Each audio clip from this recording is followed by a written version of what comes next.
Saya itu lagi ziarah ke rumah kakek buyut saya kan dari ibu gitu. Seorang kiai kan, beliau itu kiai Kiai Khalil kan. Itu tiba-tiba itu di depan saya benar-benar ada visi muncul kakek buyut saya. Saya kan ketakutan.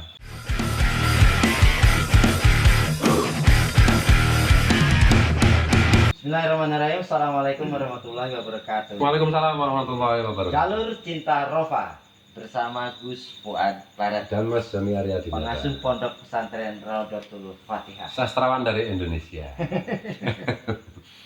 Gimana Mas Joni?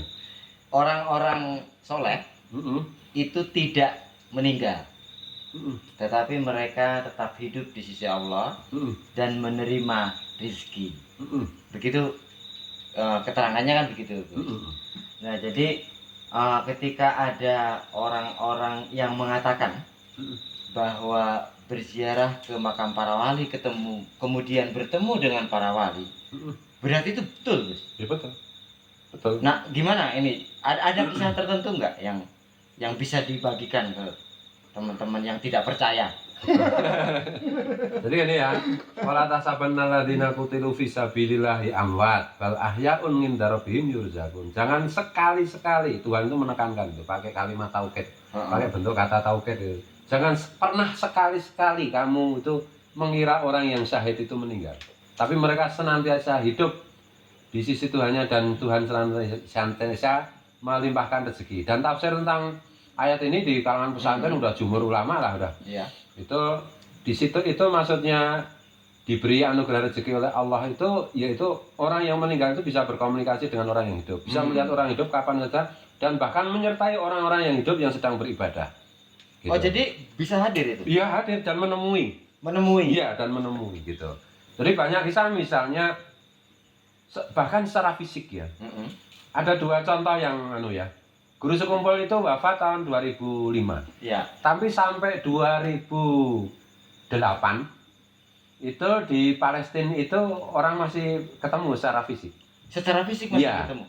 Setelah orang itu diberitahu bahwa Guru Sekumpul wafat, baru mereka tidak bisa ketemu secara fisik. Abu Yatim Yatim Banten itu wafat juga 2004 2005 ya. Itu. Tapi di makamnya Syekh Abdul Qadir Jilani, di sana itu banyak orang yang masih ketemu beberapa tahun kemudian. Berhenti ketika secara fisik bahkan sambil ngopi bareng gitu. Setelah tahu bahwa diberitahu bahwa Abu Yatim Yatim Banten itu sudah wafat, baru mereka secara fisik nggak bisa ketemu kan gitu. Itu biasanya orang-orang umum. Kalau orang-orang khusus ya tetap aja bisa ketemu gitu. Bahkan misalnya begini, Mas Joni saat ini sedang membayangkan makam Rasul atau sedang membayangkan makamnya Sunan Ngampel saat ini beberapa detik gitu. Nah, kemudian di sana itu kebetulan ada wali, maka si wali itu akan mengatakan besoknya ketemu Mas Joni tadi malam membayangkan makamnya Nabi gitu bisa tahu. Jadi itu perjumpaan rohani kan gitu, perjumpaan spiritual gitu. Nah orang-orang itu menolak hal seperti ini itu kan biasanya kan kelompok-kelompok apa yang disebut dengan Salafi Wahabi itu, karena mereka memang nggak bisa sih, orang nggak bisa itu kan biasanya nggak percaya kan gitu. Atau ya gini ya, kalau misalnya begini, ada orang yang bisa lompat setinggi 3 meter, kemudian ada orang yang nggak bisa lompat semeter aja, kemudian dikasih tahu, ada loh orang yang bisa lompat 3 meter, nggak percaya, saya aja semeter nggak bisa, ya memang dia nggak bisa. Memang susah kita ngomong sama orang ya kayak gitu.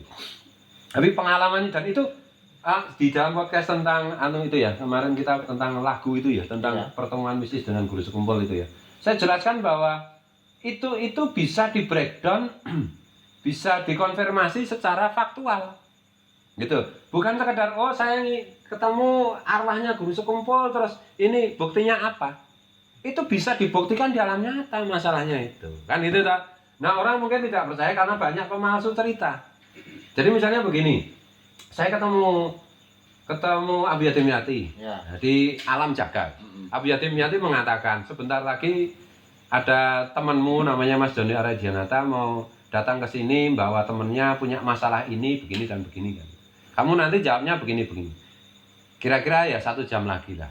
Udah itu visi itu selesai kan. 1 jam kemudian Mas Joni memang datang benar. Ya seperti yang dibilang itu. seperti dalam perjumpaan itu. Kalau ternyata yang datang itu bukan Mas Joni, itu berarti perjumpaan itu palsu, kan gitu. Nah, pertemuan-pertemuan ruh seperti itu makanya kriterianya itu benar tidaknya itu terkonfirmasi secara faktual enggak. Kalau terkonfirmasi secara faktual itu benar, kalau tidak.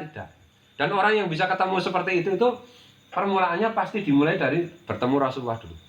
Berkali-kali mimpi ketemu Rasulullah, baru perjumpaan-perjumpaan seperti itu nanti terkonfirmasi secara faktual gitu. Nah, selain para wali, bisa nggak? Oh, artinya yang bukan wali lah. Orang-orang baik, biasa. Orang-orang baik gitu. Orang-orang baik bisa ditemu. Jangan karena misalnya Mas Joni itu orang soleh. Iya. Ada temen Mas Joni yang jahat, yang udah mati. Ya Mas Joni bisa lihat. Kan itu. Jadi ini kan harus ada satu pihak yang cukup kuat secara spiritual, yang oleh Tuhan itu dibuat cukup kuat gitu. Kalau yang satu kuat, yang satu lemah bisa ketemu. Apalagi dua-duanya kuat. Satu aja yang kuat bisa kok ketemu. Soalnya gini, ada satu lagu yang kemudian menjadi perdebatan panjang itu. Judulnya Malam Jumat. Yang kira-kira saben malam Jumat ahli kubur. Loh itu benar balik itu. Ning rumah. Nah, itu ada hadisnya itu. Enggak maksudnya itu kan kalau saya menangkapnya kan itu metafor. Artinya ya bisa saja keluarga-keluarga yang baik itu menyambangi rumahnya. Kalau itu orang baik karena dengan mengaitkan dengan ayat yang tadi ya, bahwa mereka tidak mati, masih diberi rezeki oleh Allah. Nah, kalau saya menangkapnya ya itu mungkin. Nah, tapi kan banyak kontroversi itu bid'ah itu sih. Jadi gini Mas Joni, kalau para wali itu setiap saat mereka bisa mendampingi kita, bersama kita, mendoakan kita, menemui kita dan seterusnya. Kan itu jumhur ulama udah sepakat itu. Kalau orang-orang baik itu malam Jumat bisa pulang ke rumah, bisa lihat anak istri. Kalau orang jelek, ya itu tiap malam Jumat bisa melihat kondisi anak cucunya. Tapi dia tidak bisa jadi kayak seperti dari kayak daring lah. Jadi kalau kayak bisa melihat dari jauh, tidak bisa mendekat. Tidak bisa mendekat. Kalau orang baik bisa mendekat, bisa pulang ke rumahnya, bisa lihat ini dan itu kan itu. Tapi kalau orang jahat, malam Jumat itu dikasih lihat sama Allah itu, dan itu hatinya sahih itu. Tiap malam Jumat itu seperti itu. Jadi lagu itu orang-orang Jawa itu kalau bikin puji-pujian itu ya, itu dasarnya itu sahih semua, hati semua, bukan asal-asalan kan gitu ta. Nah, mungkin orang Jawa itu karena secara umum tidak banyak yang belajar hadis, jadi dikira itu main-main. Enggak, itu sungguhan kan gitu. Nah, ada keterangan dari seorang ulama bahwa para wali itu mereka masih bisa katakanlah rapat. Misalnya ada keadaan genting di sebuah negara, misalnya di Indonesia tiba-tiba terjadi kerusuhan besar. Nah, kemudian konon para wali juga masih memikirkan, mereka masih bisa berkomunikasi antar para wali, kemudian memberi tanda kepada seseorang yang mereka kehendaki. Itu betul juga. Betul juga, iya. Jadi begini, baik wali yang terutama itu kan wali itu kan al-ulama ya. Al-ulama warasatul anbiya, yaitu para penerus atau pewaris nabi itu. Jadi mereka secara spiritual gitu. Jadi ulama di sini bukan sekedar banyak pengetahuan ya.